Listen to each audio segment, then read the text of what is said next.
Il serait plusieurs milliers de volontaires à travers le pays à s'engager dans la toute nouvelle garde nationale, créée il y a moins de 10 jours.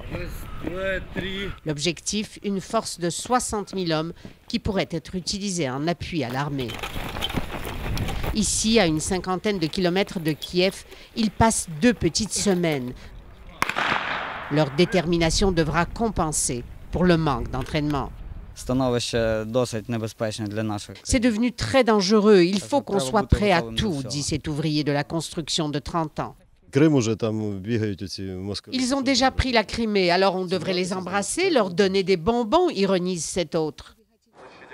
Œil pour œil, dent pour dent. Presque simultanément, au Kremlin, Vladimir Poutine signait l'acte final de l'annexion de la Crimée à la Russie, alors qu'à Bruxelles, le Premier ministre de l'Ukraine paraphait l'accord d'association politique avec l'Europe, en même temps que 28 chefs d'État et de gouvernement.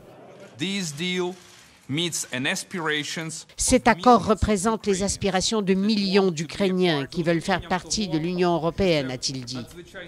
Malgré la médiation du secrétaire général de l'ONU qui a visité Moscou et Kiev, l'inquiétude ici est grande devant l'attitude belligérante de Moscou qui a massé près de 100 000 hommes le long de sa frontière avec l'Ukraine. Et plusieurs ont peur pour les milliers de soldats qui sont toujours sous le drapeau ukrainien en Crimée. L'Ukraine est le seul pays au monde qui a renoncé à son arme atomique. Nous sommes restés sans défense face à la Russie, dit cette députée. Mais le vice-ministre des Affaires étrangères veut que le message soit clair.